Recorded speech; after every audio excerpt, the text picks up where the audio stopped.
They had won 130 wars. Not one loss. Not one retreat. Not one moment of doubt. For 3,000 years, the Zorlan Dominion had ruled the stars like gods. Every planet they touched became theirs. Every species they met either bowed or burned. Their warships were bigger than moons. Their soldiers never felt fear, because they had never needed to. And now, they had found a new target, a small blue planet, far out on the edge of known space. A quiet system, no defenses, no warnings, no history in their records. The scouts who found it laughed when they saw the creatures living there. Humans. Soft skin. Weak bones. No claws, no scales, no armor. They still burned coal for power. Their strongest weapons were made of metal and fire, nothing more. To the Zorlan Dominion, Earth was not a threat. It was a joke. High above the planet, inside the command hall of the Dominion's home fleet, General Threxvar stood in front of a massive glowing star map. He was tall, with dark gray skin and eyes like burning coal. He had led 70 of the Dominion's 130 victories himself. No one in the Empire doubted his power. He looked at the small blue dot on the map and smiled. "This is Earth?" he asked. A younger officer, Commander Yelth, nodded quickly. "Yes, General. A weak species. No shields, no space fleet, no advanced weapons. Our scouts say they still fight wars with metal tubes that shoot small pieces of iron." Threx laughed, a deep, rumbling sound that echoed through the hall. 130 planets have fallen before us, he said. Empires with plasma cannons. Empires with shield technology older than this species' entire civilization. And you tell me this? Earth is something we should worry about? No, General, not at all. Good. Threx turned back to the star map. Then we will not waste our fleet on them. We do not need an army to crush an insect. We only need one boot. The hall went quiet. Everyone knew what that meant. Send the Dominion's fist, Threx said. Our finest warship. Let it fly to Earth alone. Let it hang in their sky like a dark cloud. Let them look up and understand, in one single moment, that they have already lost. Commander Yelth bowed his head. It will be done, General. Threx smiled again, wider this time. One ship, he said softly. One ship is all Earth deserves. The Dominion's fist was not just a warship. It was a message. It was 3 kilometers long, shaped like a black blade cutting through space. Its hull was covered in weapons that could turn a city into dust in seconds.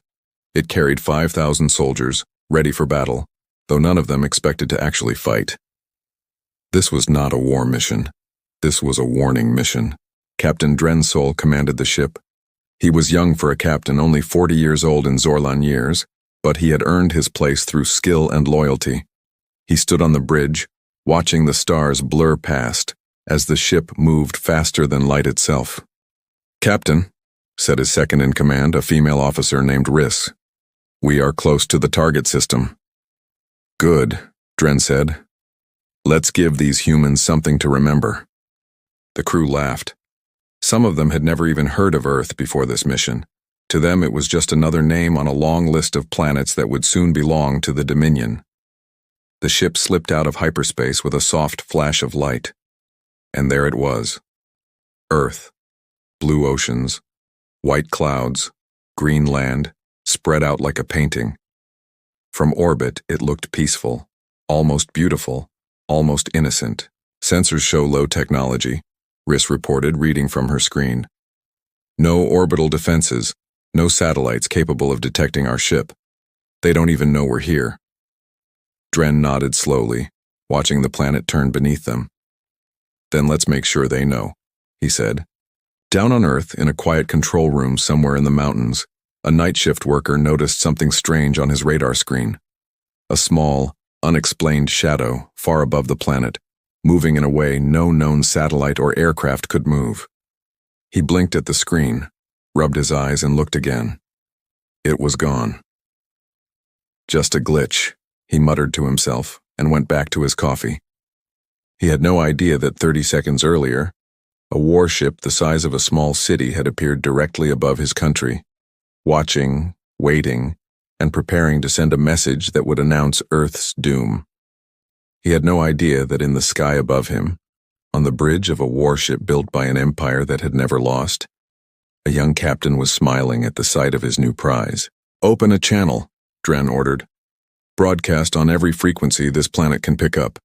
Let them hear us before they see us." "Channel open, Captain," Riss said. Dren stepped forward, his voice calm and confident, the voice of a man who had never once imagined losing. "People of Earth," he began, his words translated instantly into every human language by the ship's systems. "I am Captain Dren Sol of the Zorlan Dominion. Look to your skies. You will see nothing, because our technology is far beyond anything your eyes or your instruments can detect. But know this, we are here, on Earth, in offices, in homes, in military bases across the world. Radios and televisions suddenly crackled with the same strange voice, speaking in every language at once. People stopped what they were doing. Parents grabbed their children. Soldiers ran to their stations. Presidents and prime ministers were pulled out of meetings and told the impossible news. Something was speaking from the sky. "This is not a request," Dren continued. "This is not a negotiation. Your planet has been chosen for conquest by the Zorlan Dominion, an empire that has never lost a single war in 3,000 years. We have defeated 130 civilizations far stronger than yours. You have no chance. You have no defense. You have no hope." He paused, letting the silence stretch, enjoying the fear he imagined spreading across the planet below. "We give you this one chance. Surrender now and your species will be allowed to live as servants of the Dominion. Resist, and we will erase every city, every nation, every trace that your civilization ever existed. You have 60 seconds to respond." He closed the channel and folded his arms, looking down at the blue planet with cold satisfaction. 60 seconds, he said to Riss. "Let's see if they even understand what we just said." On Earth, chaos exploded in an instant. Government leaders across the world scrambled to speak to each other. Military commanders ordered every base onto high alert, even though no one knew what they were supposed to prepare for. News channels broke into every program with the same shaking question on their screens. Is this real? Is this a hoax? Is this the end? In one underground command center, a group of exhausted scientists and generals stared at their screens, watching the countdown that the alien ship had somehow placed directly onto every device on the planet. 60, 59, 58. "There's nothing we can do," one general said quietly. "We don't even know where they are." A scientist beside him shook her head, refusing to give up. "There has to be something. Radar, satellites, anything." "There's nothing," the general repeated. "We are blind, we are helpless, all we can do is wait." The countdown continued. 45, 44, 43.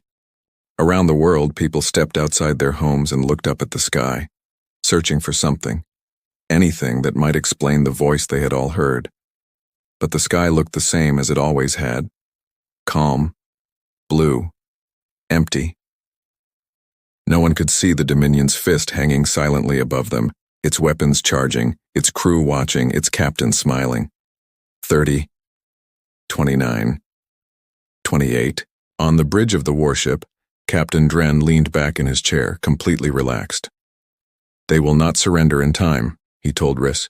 "They don't even understand the size of the fear they should feel." "Should we prepare for bombardment, Captain?" "Yes," Dren said. "Let's show them exactly what 130 victories look like." 15, 14, 13. The weapons of the Dominion's fist began to glow, drawing power from deep within the ship, preparing to unleash a strike that would turn one of Earth's cities into ash and smoke, just to prove a point. 10, 9, 8. Riss glanced at her screen, then frowned. "Captain, I'm picking up something strange." "What is it?" "I'm not sure. A small energy reading coming from everywhere. Sensors can't lock onto a source." Dren frowned slightly, the first small crack in his confidence. "Define everywhere." "It's like the readings are coming from the planet itself. From the air, from the space around us. I've never seen anything like it. 5, 4, 3. Ignore it, Dren said, though his voice was a little less sure now. Probably a sensor malfunction. Continue with the strike.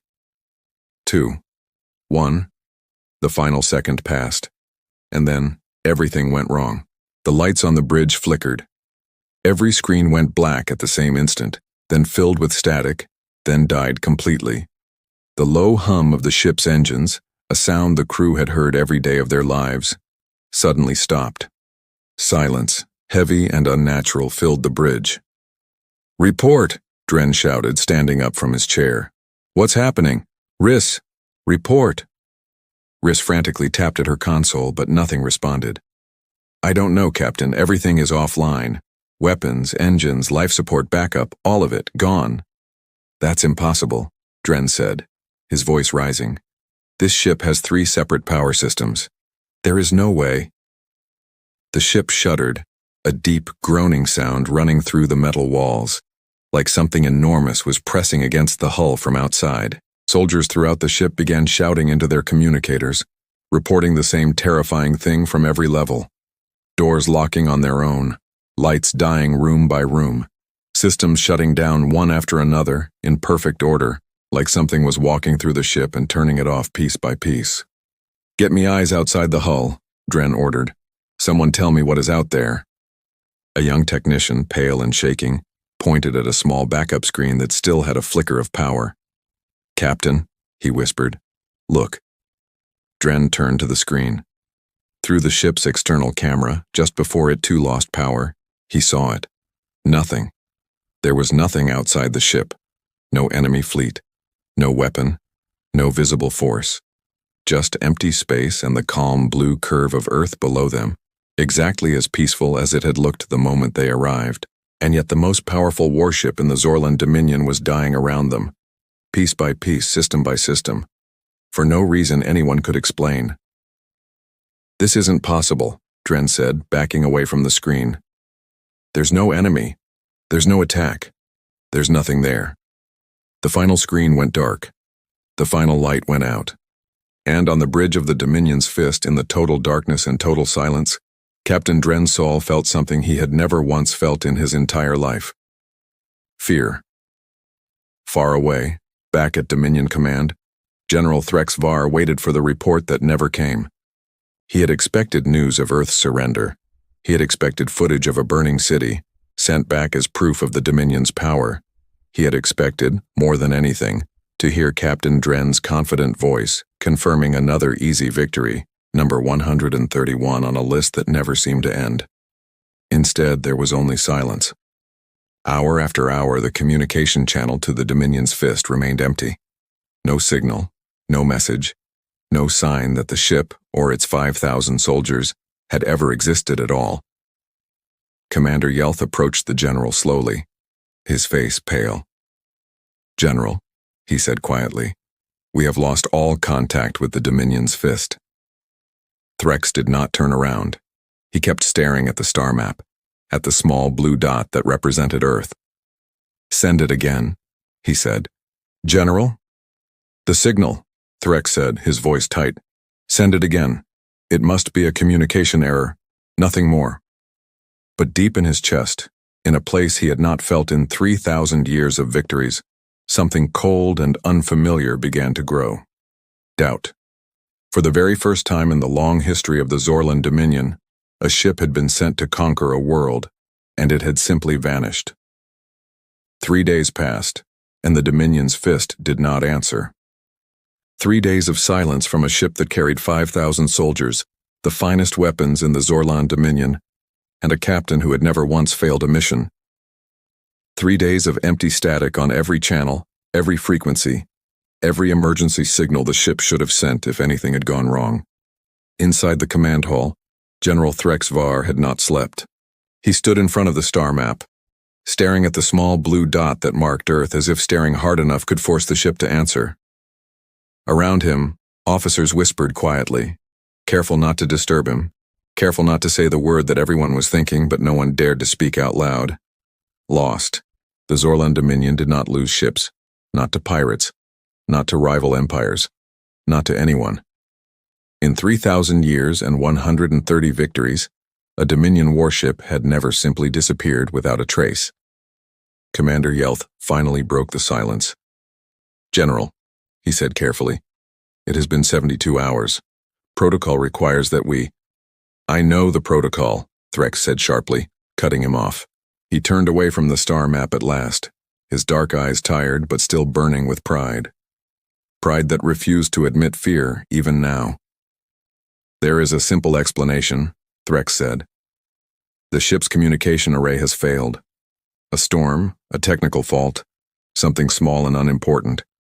The Dominion's Fist is the finest warship we have ever built.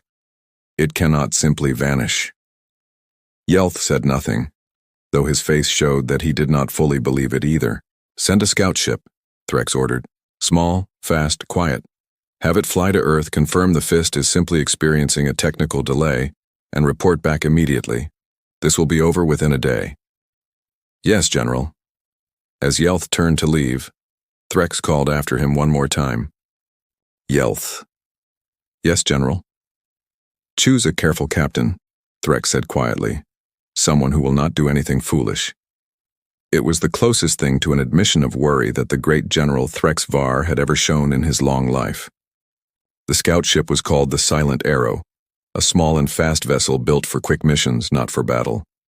It carried only 20 crew members, far fewer weapons than the Dominion's Fist, and one very nervous captain. Captain Ves Corin had never led a mission this important before. He was older than most captains, cautious by nature, the kind of officer who checked every system twice before giving an order. Some called him slow, others called him wise. On this day, his caution felt like the only sensible thing left in the universe. "Approaching Earth system now," his navigator reported, a young officer named Diel. "Dropping out of hyperspace in 10 seconds. Ves nodded, gripping the arms of his chair a little tighter than he meant to. "Careful and slow," he reminded his crew. "We are not here to fight. We are here to look, and then we are going home." The ship dropped out of hyperspace with a soft flash of light, and the crew found themselves staring at the same blue and green planet that had swallowed the mighty Dominion's Fist without a single explanation. For a long moment, nobody spoke. "Scan for the Fist's signal," Ves ordered quietly. Dale's fingers moved quickly across his console. The bridge was silent except for the soft hum of scanning equipment, searching space for any trace of the missing warship. "Captain," Diel said after a moment, his voice tight, "I'm picking up debris." "Debris?" "Yes, Captain. A large debris field, in the exact location where the Fist was last known to be." Ves felt his stomach drop. "Show me," he said. The main screen flickered to life, showing hundreds of small pieces of metal floating silently in space, scattered across a wide area, slowly drifting apart in the emptiness. Ves stared at the wreckage, his throat suddenly dry. "Bring us closer," he said, slowly. As the Silent Arrow moved closer to the debris field, the crew began to see the pieces more clearly, and what they saw made no sense at all. "Captain," said a science officer named Threll, staring at her readings with growing confusion, "this doesn't look right." "What do you mean?" "The metal," Threll said. "It's Dominion hull plating, no doubt about that. But look at the edges." She zoomed in on one of the larger pieces on the main screen. Ves leaned forward, studying it carefully. The metal was not burned. It was not melted. It was not cracked or torn the way metal usually looked after an explosion or a weapon strike. Instead, the edges were smooth, almost perfectly cut, as if some enormous invisible hand had simply taken the ship apart, piece by piece with careful precision.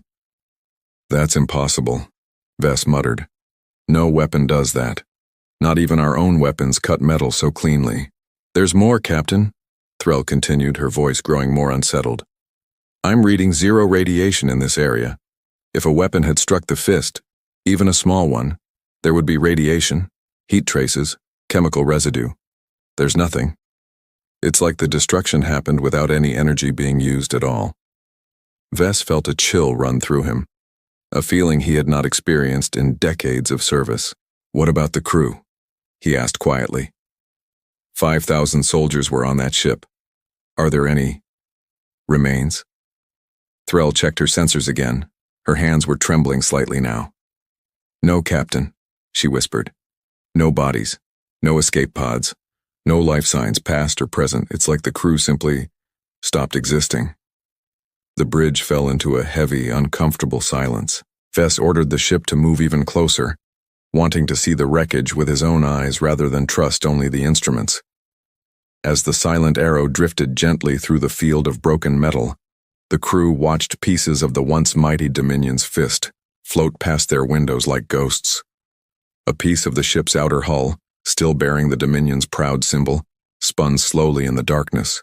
A section of what might have once been a weapons array drifted nearby, its edges smooth and strange, untouched by fire.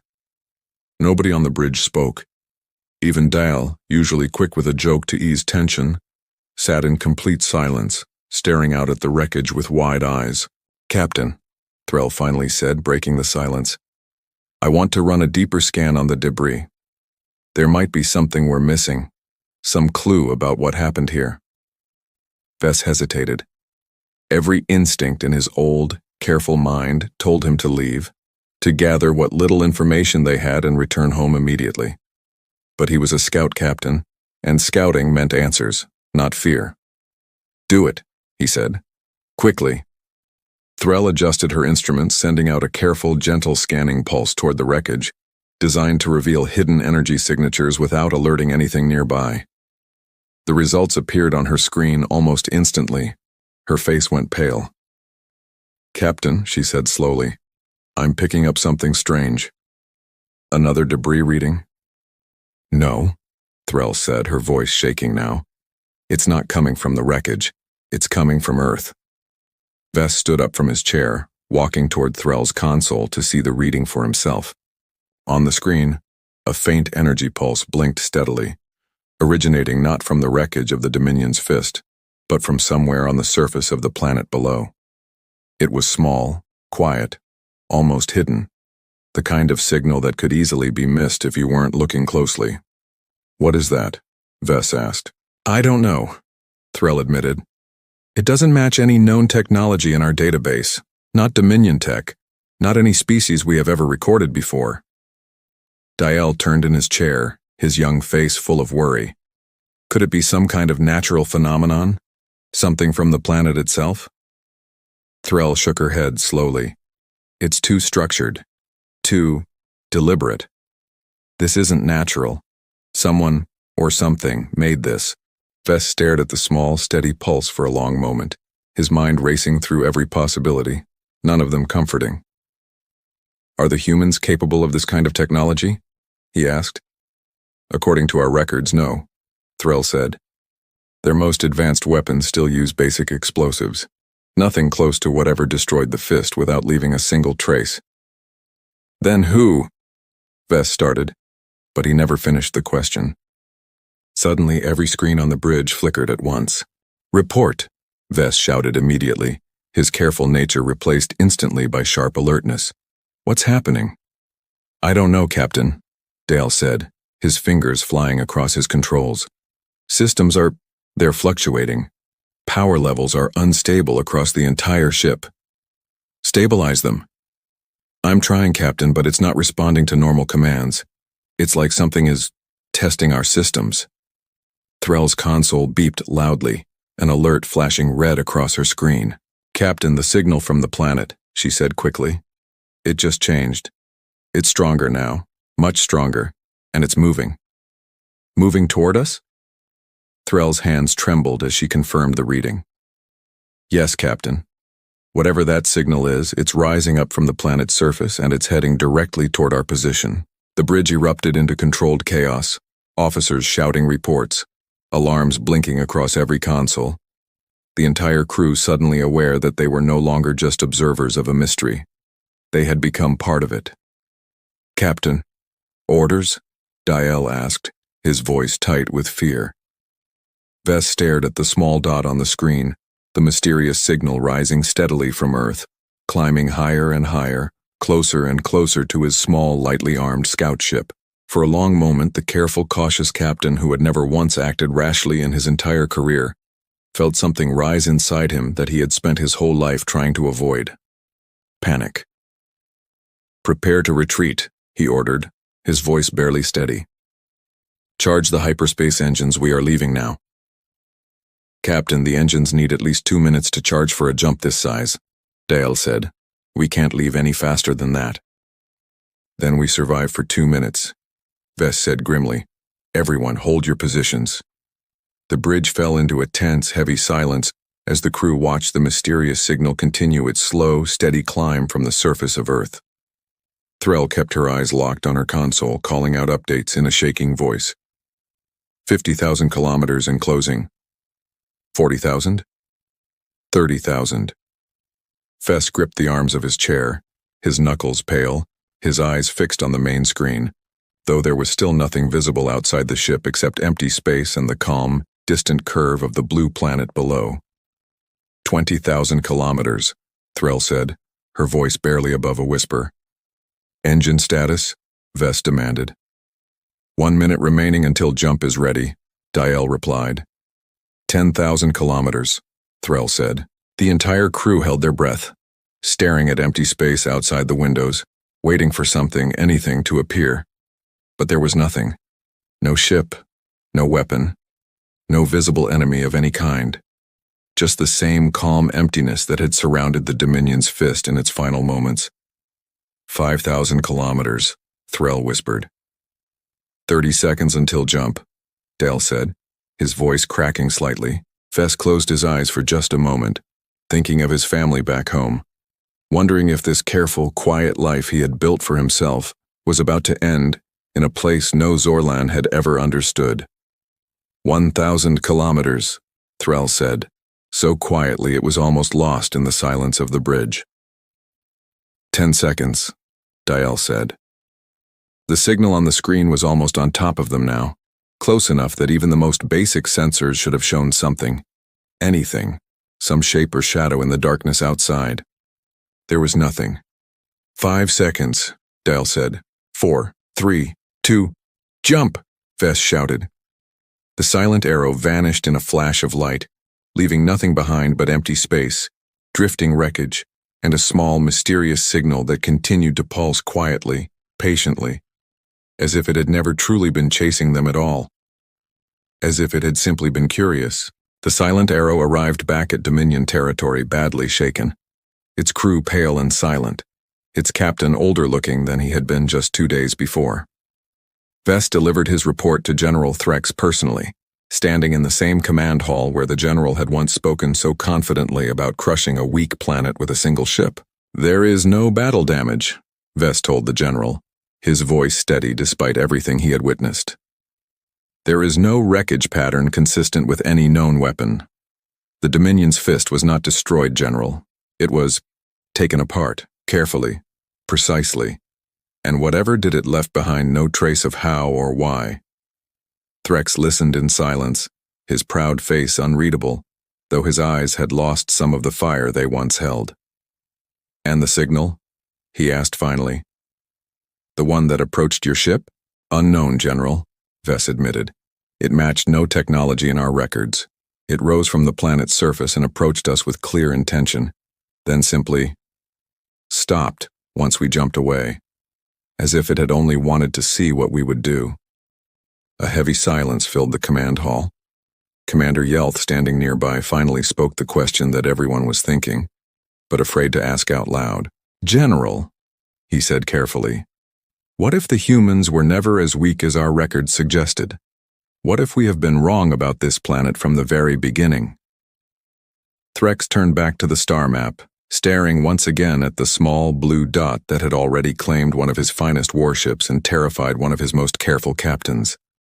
For the first time in 3,000 years of unbroken victories, General Threx Var felt truly, deeply uncertain. "Prepare 3 more warships," he said quietly. "This time we do not send one ship to send a message. This time we send enough power to end this mystery once and for all." He paused, staring at the blue dot a moment longer, before adding one final quiet command. And find out everything we can about this planet, he said. Everything. Before we send another soldier to die not knowing what they are truly facing. Behind him, Commander Yelth nodded slowly, but as he turned to carry out the order, he could not shake the same cold feeling that had settled over Captain Vess Corin and every member of the Silent Arrow's crew. Somewhere on that quiet, peaceful-looking planet, something was watching them, and it was patient enough to wait. 3 warships left the Dominion shipyards within the week. They were called the Iron Judgment, the Ash Reaper, and the Storm Crown, each one nearly as powerful as the Lost Dominion's fist, each one carrying thousands of soldiers and enough weapons to level a continent. General Threx Var had chosen them personally, along with 3 of his most trusted captains, veterans of dozens of victories across the stars. This time, there would be no arrogance. Or so Threx told himself. He stood once again in the command hall, watching the star map as the 3 ships prepared for their jump toward Earth. Commander Yelth stood beside him, his face tight with the same quiet worry that had followed him since the Silent Arrow's terrifying report. 3 ships, General, Yelth said. Combined, they carry more firepower than we used to conquer the 4th Vondrai colony, a planet with shields strong enough to stop a moon. I remember, Threx said quietly. Is it enough? Threx did not answer right away. His eyes stayed fixed on the small blue dot on the map, the same dot that had already swallowed 1 warship without leaving a single clue behind. It has to be, he said finally. We cannot show weakness. Not now. Too many eyes across the Empire are already asking questions about the Fist. If word spreads that the Dominion lost a warship to a primitive species and did nothing in response, other worlds may start to believe we can be defeated. Yelth nodded slowly, though the worry never left his face. Send them, Threx ordered. Together this time. Not 1 ship testing the waters, but 3 ships arriving as one unstoppable force. Let Earth understand there is no escaping the Dominion's judgment. The 3 warships dropped out of hyperspace together, arranged in a tight defensive formation above Earth, their combined shadow falling across a portion of the planet's surface like a dark stain spreading across the sky. On the bridge of the Iron Judgment, the lead ship of the formation, Captain Bryn Calsor, watched the blue planet below with sharp, careful eyes. He was older than Captain Dren had been, more experienced, and far less willing to underestimate an enemy after hearing the reports from the Silent Arrow. Formation holding steady, reported his second-in-command. Ash Reaper and Stormcrown are in position, shields at full strength. Good, Bryn said. Keep shields active at all times. No exceptions, no matter how calm this looks. Understood, Captain. Bryn studied the wreckage field still drifting silently nearby, the broken remains of the once mighty Dominion's fist floating like a graveyard in the darkness.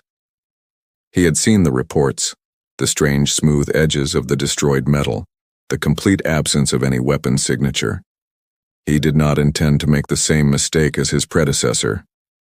Scan everything, he ordered. Every inch of that planet's surface. I want to know what we're dealing with before we make a single move.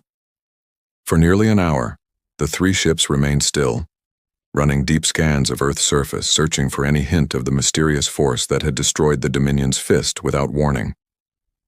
The results came back frustratingly ordinary. Cities, roads, farms, oceans. A species going about its daily life with no visible sign of the terrifying power that had erased an entire warship days earlier. Nothing unusual, Captain, his officer reported. Their technology remains primitive.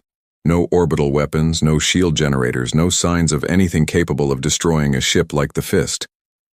Bryn frowned, staring down at the peaceful-looking planet. Then whatever destroyed our ship isn't something we can simply scan and find, he said quietly. It's something else. Something we don't understand yet. Aboard the Ash Reaper, the 2nd ship in the formation, a young weapons officer named Tolan watched his console nervously, his hand hovering close to the emergency alert button. He had heard the stories about the Fist, whispered quietly among the crew during the long journey to Earth, stories that grew stranger and more frightening with each retelling. You're jumpy today, said the soldier beside him, an older gunner named Farrick, noticing Tolan's nervous energy. Aren't you? Tolan asked. We're sitting right next to the place where an entire warship disappeared. Ferric shrugged, though even he glanced occasionally at the drifting wreckage outside the window. Bad luck, probably. Equipment failure. Something boring, if you ask me. The higher-ups always make these things sound more mysterious than they really are. I hope you're right, Tolan muttered.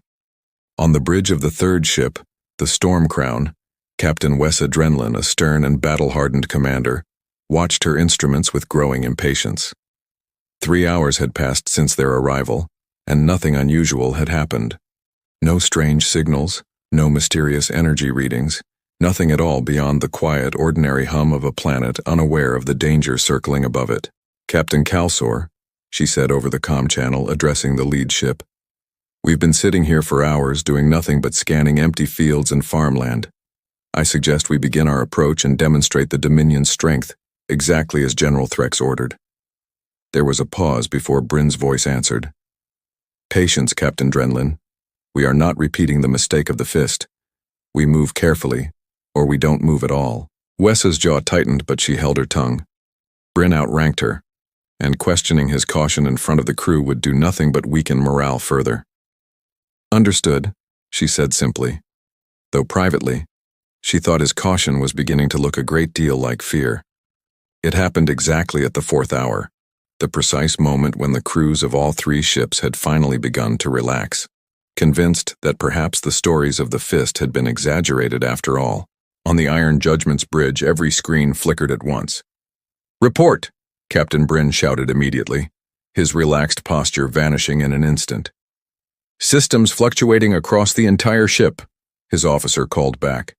Same pattern as the reports from the Silent Arrow. Shields? Holding, Captain, but power levels are dropping rapidly. On the Ash Reaper, Tolan's worst fears came true in an instant, as every light on the bridge dimmed simultaneously, plunging the ship into a strange flickering half-darkness. What's happening? Ferric shouted, gripping his console tightly. I don't know, Tolan cried, his hands shaking as he tried desperately to stabilize the failing systems. It's like something is draining our power directly, but there's no attack, no visible enemy, nothing. On the Storm Crown, Captain Wessa's confidence shattered in an instant as her own bridge began experiencing the exact same terrifying failures. All ships, report status immediately, she shouted into the comm channel, but only silence answered her. The channel that had connected all 3 ships together, allowing them to coordinate as a single unstoppable force, had gone completely dead. Aboard the Iron Judgment, Captain Bryn watched in horror as his final working screen showed a rapidly fading image of the Ash Reaper floating nearby, its lights going dark one section at a time, as if some invisible hand were slowly, methodically switching the entire ship off. Get me a channel to the Reaper now, he ordered. Trying, Captain, but there's no response. Their communication systems are completely offline. Bryn turned to look at the Storm Crown on his other monitor, and watched the exact same horrifying process beginning there as well. Lights dimming, systems failing, the great warship going dark and silent exactly like the Dominion's fist had 4 days earlier. This can't be happening, Bryn whispered, backing away from his console. 3 ships, and it's happening to all of them at the exact same moment. Captain, our own systems, his officer began, but he never finished the sentence. The final light on the Iron Judgment's bridge went dark, and the deep, comforting hum of the ship's engines fell completely silent, leaving nothing behind but cold, empty blackness and the terrified breathing of a crew who finally understood, in their last moments of awareness, exactly what fear truly felt like. Back at Dominion Command, the war room fell into complete chaos the moment all 3 ships stopped transmitting at the exact same instant. Confirm the loss immediately, Commander Yelth shouted, his usual calm composure completely gone. 3 ships, General. 3 ships lost at the same second, just like before. General Threx stood frozen in front of the star map, staring at 3 small lights that had blinked out simultaneously, exactly the same way the Dominion's fist had vanished days before. This is not possible, he said quietly, though his voice lacked the confidence it once carried.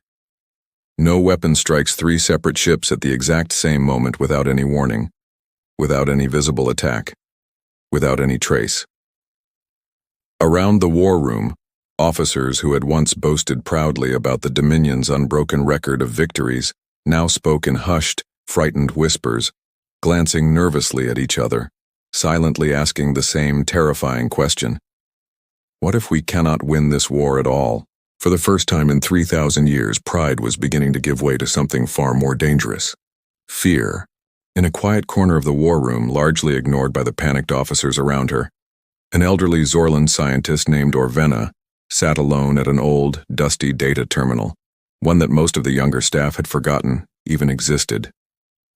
Orvena had served the Dominion for over 200 years, longer than almost anyone else in the building, and she remembered things that most of the current generation had never bothered to learn. While the young officers argued and shouted, she quietly searched through ancient archives, old survey records collected long before Earth had ever appeared on the Dominion's official list of targets. After nearly an hour of careful searching, she found something. A single forgotten file, buried deep within old scouting records from over 500 years earlier, marked with a warning label so old and faded that it had clearly been ignored, or perhaps simply forgotten, for centuries. Her hands trembled slightly as she read the file, and slowly, quietly, she rose from her seat and walked toward General Threx, who was still standing motionless in front of the star map. "General," she said softly, "I believe you should see this." Threx turned, mildly annoyed at the interruption, until he saw the pale, unsettled expression on the old scientist's face. "What is it, Orvena?" 500 years ago, she said, "one of our earliest scouting expeditions passed near this exact system. They noted something strange about the third planet, this same planet you have sent 3 warships to conquer. The scouts recorded unusual energy patterns rising from the surface, patterns they could not identify or explain. They recommended quite strongly that this planet be marked as unknown risk and left completely alone." Threx frowned, taking the datapad from her trembling hands, reading the ancient faded words for himself. "Why was this ignored?" he demanded. "The recommendation was filed, then forgotten," Orvena said quietly. 500 years is a long time, General. Records get buried under newer conquests, newer victories, newer priorities. No one remembered to check this file when Earth was rediscovered recently. No one thought to ask why an ancient warning had been left in our archives. Threx stared down at the old datapad for a long, heavy moment, his proud face slowly draining of color as he read the final line of the ancient report. A single unsettling sentence written by a scout captain who had died centuries before any of them had been born. "Whatever lives on this planet, we did not defeat it. We simply left before it noticed us." The war room fell into complete silence as Orvena's words settled over everyone present. "Are you saying," Commander Yelth said slowly, breaking the silence, "that we have been fighting something on Earth this entire time, something ancient, and none of us knew it was there?" "I don't know what we're fighting," Orvena admitted honestly, "but I know this. It has been here far longer than the humans have. It may not even be connected to the humans at all, and it appears to be far more advanced than anything our records have ever encountered before." Threx set the datapad down slowly, his hands still trembling slightly, though his voice, when he finally spoke, carried a strange, quiet determination. "3 ships," he said. "Gone in an instant, with no warning and no visible attack. If this creature, or whatever it is, can destroy 3 of our finest warships without even showing itself, then a handful of ships will never be enough to defeat it." "General," Yelth said carefully, "what are you suggesting?" Threx turned back to the star map, staring once more at the small blue planet that had already claimed 4 of his warships and shattered 3,000 years of unbroken confidence. "We send everything," he said quietly. "Every warship in the Dominion's home fleet. Every soldier, every weapon, every scrap of power we possess. If this enemy wishes to remain hidden, then we will bring enough force to burn away every shadow it hides behind, until there is nowhere left for it to run." The war room fell into stunned silence at the sheer scale of what the general was proposing. "General," Orvena said quietly, "if the ancient scouts were right, If this truly is something beyond our understanding, sending our entire fleet may not save us. It may simply mean losing everything at once instead of piece by piece. Threx turned to look at her, his dark eyes filled with a strange, heavy mixture of fear and unbroken pride. Perhaps, he said. But the Dominion has never retreated from a fight in 3,000 years, and we will not begin with a species we do not even understand. We go forward. We go with everything we have. He paused, staring one final time at the small blue dot on the star map, the quiet, peaceful-looking planet that had somehow become the greatest mystery the Zorlan Dominion had ever faced. "Prepare the entire fleet," he said softly. "It's time to end this, once and for all." Behind him, Orvena quietly closed the ancient file on her datapad, her eyes lingering on the old scout captain's final warning, wondering with a growing sense of dread whether General Threx Var was about to lead the mighty Zorlan Dominion into its greatest victory or its final catastrophic mistake. The Zorlan Dominion had never gathered a fleet this large in 3,000 years of endless conquest. 600 warships, 2 million soldiers, enough weapons to turn 100 planets to ash in a single day. Every available ship in the home fleet had been called into service, pulled from patrol routes, training exercises, and quiet border posts across the Empire. Nothing was held back. Nothing was saved for later. General Threx Var stood at the front of the massive fleet's command ship, the Eternal Glory, watching as hundreds of warships assembled around him in perfect formation, an unbroken wall of steel and fire stretching farther than the eye could see. "This is madness," Commander Yelth whispered beside him, though he made sure his voice stayed low enough that only the general could hear. "General, if something out there can destroy warships without leaving a trace, sending this many ships at once could mean losing everything the Dominion has built in a single afternoon, or it could mean finally destroying whatever has humiliated us these past few days," Threx replied, his eyes fixed forward, his jaw set with grim determination. "There is no other choice left, Yelth. We cannot retreat. We cannot wait. The Empire is already whispering about our failures. If we do not act now with everything we have, the Dominion's reputation will crumble long before any enemy manages to destroy our ships." Yelth said nothing more, though the fear on his face remained clearly visible. Behind them, standing quietly near the back of the bridge, old Orvena watched the endless formation of warships with a troubled expression, still holding the ancient datapad containing the forgotten warning from 500 years earlier. "We did not defeat it. We simply left before it noticed us." She hoped more than anything that General Threx was making the right choice. The fleet arrived above Earth in a single massive wave, warships appearing out of hyperspace in perfect formation, filling the sky above the planet like a dark, endless storm cloud. From the surface, had anyone been able to see them, the sight would have looked like the end of the world itself. On the bridge of the Eternal Glory, Threx stared down at the small blue planet, feeling, for just a moment, the familiar surge of pride and confidence that had guided him through 130 victories. "Report," he ordered. "What do our sensors show?" "Nothing unusual, General," his sensor officer replied. "The planet remains completely unaware of our presence, exactly as before. No orbital defenses, no unusual energy readings, nothing beyond ordinary human activity on the surface." Threx allowed himself a small, tight smile. Perhaps our enemy has finally shown its hand by revealing nothing at all. Perhaps it hides only from smaller ships, unable to face a fleet of this size. "Should we begin bombardment procedures, General?" Yelth asked. Threx considered the question carefully, remembering the mistakes of the past. This time, there would be no arrogant countdown, no dramatic speech broadcast to the humans below. This time, there would only be overwhelming, immediate force. "Yes," Threx said finally. "All ships, prepare simultaneous strike. We will not give whatever is down there any time to react. Full power, all weapons on my command." Across the massive fleet, 600 warships began charging their weapons at once, an amount of destructive power that had never before been gathered in a single location in the entire history of the Zorlan Dominion. "Weapons charged and ready, General," Yelth reported. A slight tremor remained in his voice despite his best efforts to hide it.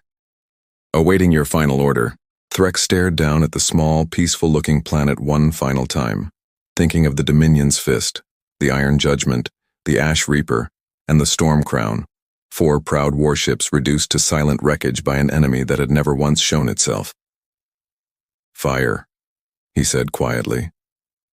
The order raced across the fleet instantly, 600 warships preparing to unleash their combined power upon the unsuspecting planet below. And then, in the exact same instant, everything stopped. Every screen on the Eternal Glories bridge went black simultaneously, the same way they had on the Dominion's Fist, the Iron Judgment, the Ash Reaper, and the Storm Crown. But this time, it was not one ship losing power. It was not 3 ships losing power.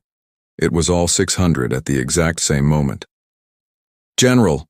Yelth shouted, his composure completely shattered as alarms blared uselessly across the dying bridge. "All ships are losing power, every single ship in the fleet simultaneously." "That's impossible," Threx roared, though even as he said the words he could feel the truth of it settling over him like a physical weight. No force in the universe can strike 600 ships at the exact same instant.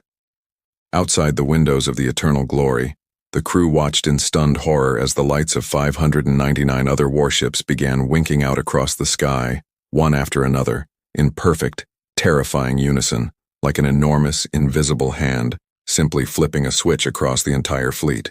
"Weapons offline," a terrified officer reported.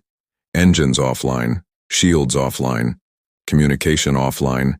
General, we have nothing left, nothing at all." Orvena, standing quietly near the back of the bridge, closed her eyes, the ancient warning from 500 years ago finally making a terrible, complete sense. It was never about the size of the fleet, she thought. It was never about weapons, or numbers, or courage. Whatever waits on that planet does not fight the way we fight.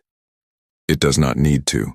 For a long, terrifying moment, the entire Dominion fleet drifted in silence above Earth, powerless, blind, and completely at the mercy of whatever force had just disabled 600 of the Empire's finest warships without firing a single visible shot. Then, slowly, impossibly, the lights on the Eternal Glories bridge flickered back to life. Systems are returning," the sensor officer called out, disbelief clear in his voice. "Power levels stabilizing, weapons, engines, everything is coming back online." Threx stared at his restored console in stunned confusion. "Why?"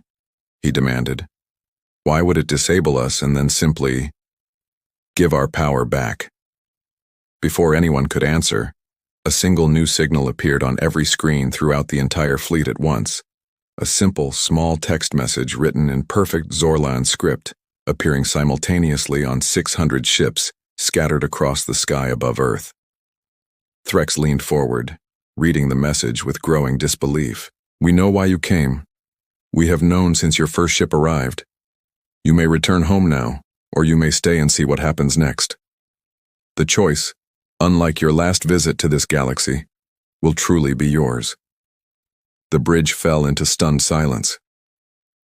"General," Yelth said quietly, staring at the strange message. "What does this mean? Since your last visit to this galaxy? We have never been to this system before the Dominion's Fist." Threx said nothing, his mind racing, trying to understand a message that made no logical sense at all, until Orvena stepped forward slowly, her old, wrinkled face pale with a sudden, terrible realization. "General," she whispered, "may I see that message?" Orvena studied the strange text for a long moment, her hands trembling slightly before she finally spoke, her voice barely above a whisper. "General, I need to access the deepest archives immediately. Before the Dominion existed in its current form, before even the earliest recorded conquests, there are legends, old stories dismissed centuries ago as myths, about an ancient civilization that once guarded certain quiet corners of the galaxy, sections of space that no empire, no matter how powerful, was ever able to conquer or even properly explore." "You believe this is connected to that old myth?" Threx asked, his voice tight with disbelief and something close to dread. "I believe," Orvena said carefully, That we may have made a terrible assumption when we discovered Earth. We assumed it was simply an undiscovered planet, home to a young, primitive species we could easily conquer. But what if Earth was never undiscovered at all? What if it was simply left alone, deliberately, by every civilization wise enough or old enough to understand what truly protects it? Before Threx could respond, another message appeared on every screen throughout the fleet, simple and calm, as if in direct answer to Orvena's private theory. You are correct, old one. This world has been watched and quietly protected for far longer than your empire has existed. The humans you call primitive do not yet know what shares their sky, and it is not our place to reveal that to them before they are ready. But you, Zorlan Dominion, arrived with weapons raised and threats broadcast to every corner of this world. That we could not allow to continue. The bridge remained utterly silent as every officer present read the impossible message. Their proud empire's entire fleet suddenly feeling smaller and weaker than it ever had in 3,000 years of unbroken victories. Threx stood frozen, staring at the message, his mind struggling to accept a truth his pride had refused to consider even once during this entire crisis. They had never been fighting a rival empire. They had never been fighting the humans themselves.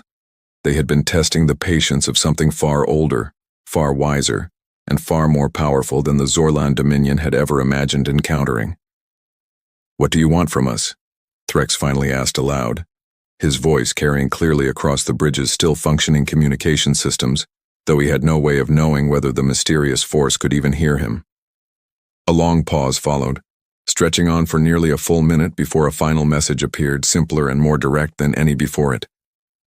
"We want you to leave, and to remember. Tell your empire what happened here today. Tell them that this small, quiet planet and the space around it will remain protected regardless of how many ships you send, or how much pride you are willing to lose in the attempt. You may return home with your fleet intact today. That mercy will not be offered a second time." The message faded from every screen at once, leaving behind only silence and the quiet, distant hum of 600 restored engines, ready to carry the humiliated fleet back to Dominion territory. Threx stood motionless for a long moment, staring at the empty screen, the weight of an impossible decision settling heavily upon his shoulders. Behind him, Commander Yelth waited nervously for orders, while old Orvena simply watched the general with quiet, patient understanding, as if she already knew exactly what choice he would make. "General," Yelth finally said softly. "Orders?" Threx closed his eyes briefly, 3,000 years of pride warring silently against the plain, undeniable truth of what he had witnessed today. "Take us home," he said quietly. "All ships, retreat immediately. Full fleet withdrawal." No one on the bridge argued. No one even hesitated. As the massive Dominion fleet prepared for its humiliating retreat, one final, brief message appeared on the main screen of the Eternal Glory, addressed directly and personally to General Threx Var himself, separate from the earlier broadcast sent to the entire fleet.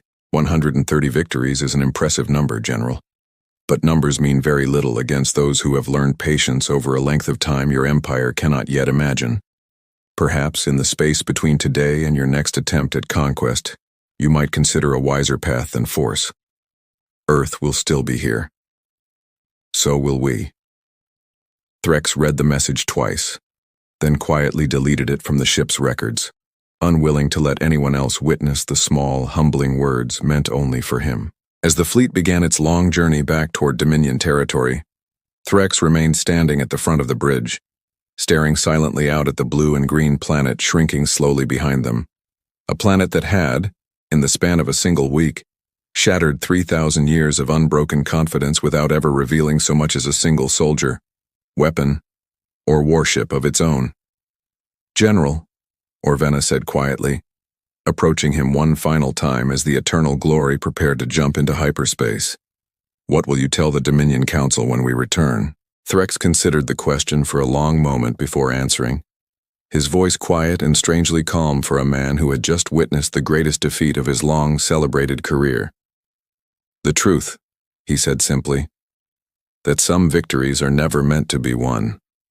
And that pride, however well earned across 130 conquests, means absolutely nothing against patience old enough to remember when our entire empire did not yet exist. Far below, on the quiet, unsuspecting surface of Earth, life continued exactly as it always had. Children walked to school, farmers tended their fields, cities buzzed with ordinary daily noise, completely unaware that 600 alien warships, carrying 2 million soldiers and enough weapons to end their entire civilization, had just retreated silently back into the depths of space, defeated without a single human ever raising a weapon in their own defense.